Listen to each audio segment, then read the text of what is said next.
Good day, OA. My name is Lionel Garcia. I'm your VP of Sales and Agent Development, and this is this week's Motivation Monday. And I'm excited to be with all of you. We just had a long weekend. I'm curious, how did your long weekend go?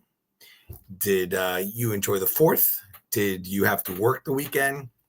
Were you able to have a little bit of time to decompress? I know for me, I spent most of the weekend building things and putting things together and organizing things at the house, the new house. It's really exciting. And I live right on a retention pond. They call that a water view in real estate terms. And it's really funny because I thought I hit this button here. Sorry, I was trying to make sure I went live also on Instagram. But anyway, they call it water view, and there was so many fireworks. My goodness, it was wild, the amount of fireworks that I saw, that we were able to see from our yard. I was floored. It was awesome. Next year, not buying fireworks, just going to enjoy them, because it was really, really, really cool. Well, every week I love to check in with you and have you share your wins of the week, be it personal, be it professional. I think it's always nice to see what are the wins, right? Because it's so easy sometimes to see or hear the loudest voices. Those voices sometimes are not the positive ones. So I like to give a platform for us to share those positive things that are happening during the week. So what is your win of the week? I'm checking here. I don't see anyone. I know I have a few of you watching live, so hello. But yes, give me what are your wins of the week. I want to share with you mine. It's a personal one, and it's what makes it a win is that I'm here with you today. I was working in my attic, and you could probably imagine what I did. Yep, I stepped through the sheetrock and almost fell through the attic. Luckily, I did not. I got caught up in the rafters, and I did feel a little bit of bumps and bruises, but nothing as bad as what could have happened had I fallen all the way down. Luckily, also, there was no one underneath, so no one got hurt. And so the win of the week is that all I have to do is fix the sheetrock that came off of the ceiling in the attic, well, that's in the garage, and the fact that I have no broken bones and that I'm here and I can laugh with all of you about it. I don't see any laughter going on, but maybe you're just slow to click, or maybe the connection is slow. But I'm excited that I'm okay. So love to hear what your wins of the weeks are. Would love to touch base with you and hear what you have to say. Because guess what? So this week, we're going to be talking about something that really affects all of us, and that is financial management. And managing our money is super important, not only in our business, but it's really key to our long-term success. So I really want to go in and break it down for you and make it a little bit less scary. So what is financial management? I'm checking here. I see we keep getting more people, which is exciting. So financial management, that's not it. When it comes to financial management, we want to make sure that you're tracking all your income sources, right? And those income sources are commissions, your service fees. Some of you are charging service fees, some of you are not charging service fees, but you want to track those. You want to categorize your expenses, right? This is super important so that you can see where your money is going out. You got to make sure that you have that money. If you sit through our Business 101 class, Dan loves to use the term got no money, don't spend it. So you want to categorize your expenses. What's going into marketing, what's going into subscriptions, what's going into travel, what's going into office supplies. And if you sat in our classes, we talk about Post-it notes. It's kind of funny. And then, don't be afraid to use tools like QuickBooks, Wave, or Google Sheets, all the different tools that you can use to keep track of these things. Because you know what, writing in a little Post-it note isn't going to do it. You really want to make things come together. So you want to track all of your income sources and categorize your expenses. Additionally, you know what? Don't be afraid and be purposeful to pay yourself first. So set aside a fixed percentage of your income and some of it for spending and some of it for savings. But you want to go to savings first. And I know this is easier said than done. I can tell you that, truthfully, I struggle with this practice myself, but it's super important when you're managing your finances personally and in your business is to set aside money for yourself, income first, and save it for your business before you put it into your spending section. And then treat that savings as a non-negotiable expense. Again, I know this is easier said than done, but if you put this into practice, and those of you who are putting this into practice, I'm sure you're patting yourself on the back right now and saying, yeah, I'm doing a good job. So you want to make sure that you do that.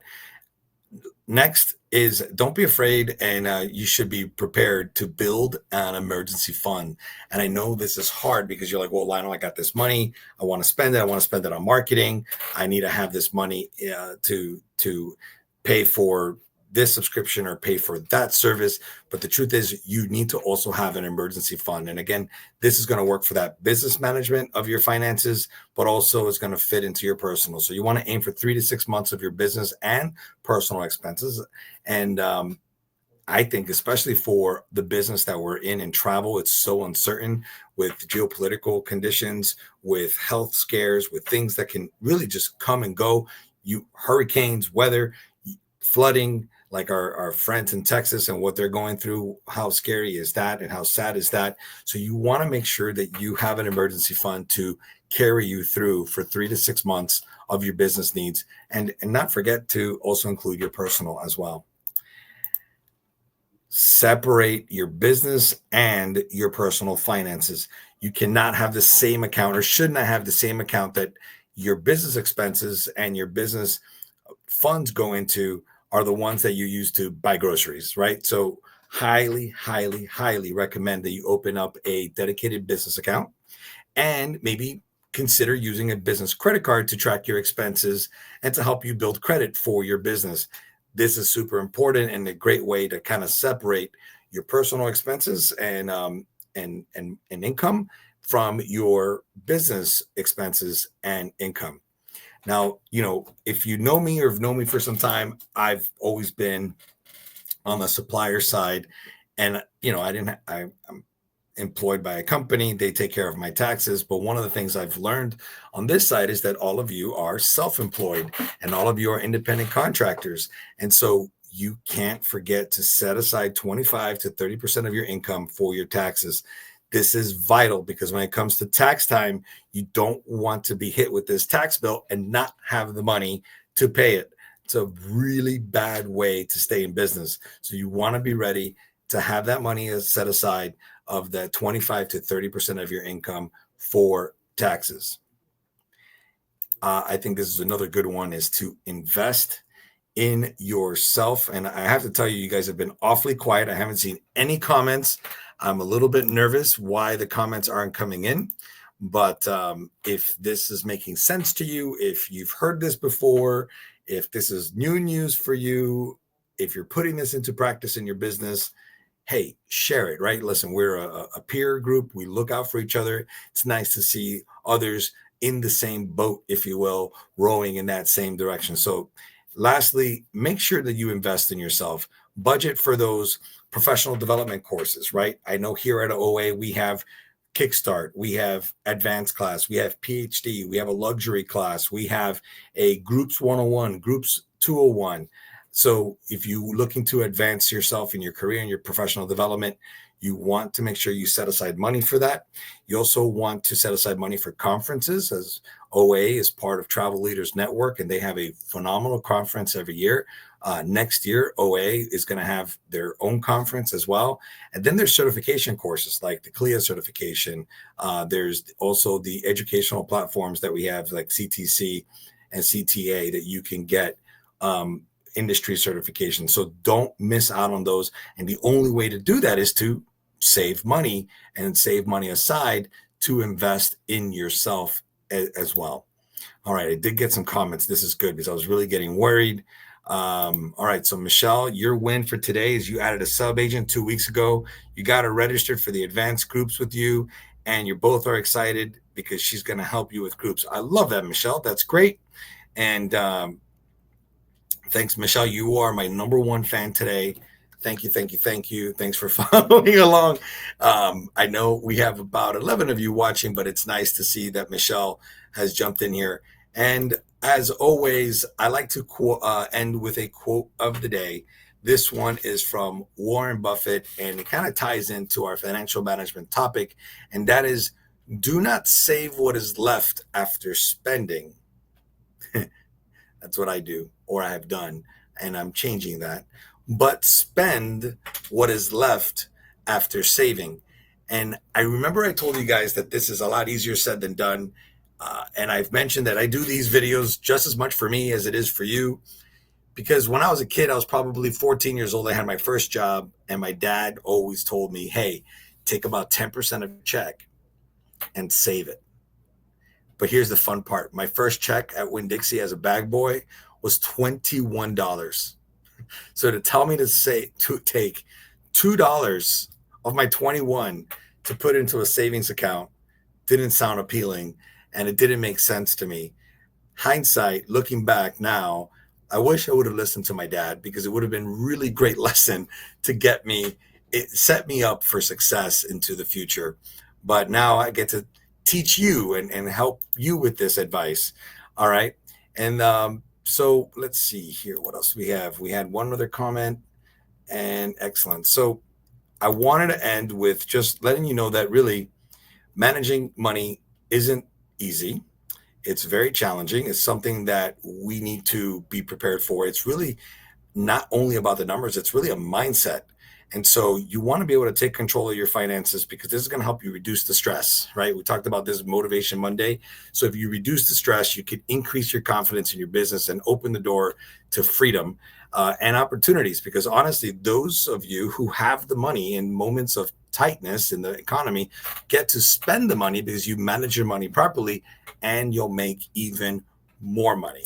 So here's our call to action. I want to challenge you to review your budget, or if you don't have one, create one and then review it, and start small. And I've talked about this in our class, right? So if you've never made a budget, now's your time to do a budget. If you've made a budget, time to review it and get serious with yourself. Are you investing in yourself? Are you saving your percentage? Are you saving for the rainy day? Do you have that emergency fund? Whatever it is, take that next step, right? That's what we want you to do. All right, let's see. Somebody else chimed in here. Oh, it's another Michelle. That's the popular name. Certifications definitely do help set you apart from others who may not take this career as seriously. 100% Michelle. So that's why it's important to focus on your professional development. And let's see. I just want to tell you that I want to end here with, sorry, I'm trying to manage everything here, but I want to say thank you so much for joining me this week. I want you to chime in. Which of these things are you going to tackle? What is going to be your next step this week? How are you going to take some of the lessons that I taught you today and put it into action? I love to hear your success stories. Share your wins. Share wins of other people. This is really intended to be a platform to just make people happy, make people smile, and be grateful, because my goodness, we're so lucky to have another week to do what it is that we love to do, to put people on amazing vacations and show them the world. So with that, I look forward to seeing you again next week, same time, 2 p.m. East, for our next Motivation Monday. Bye.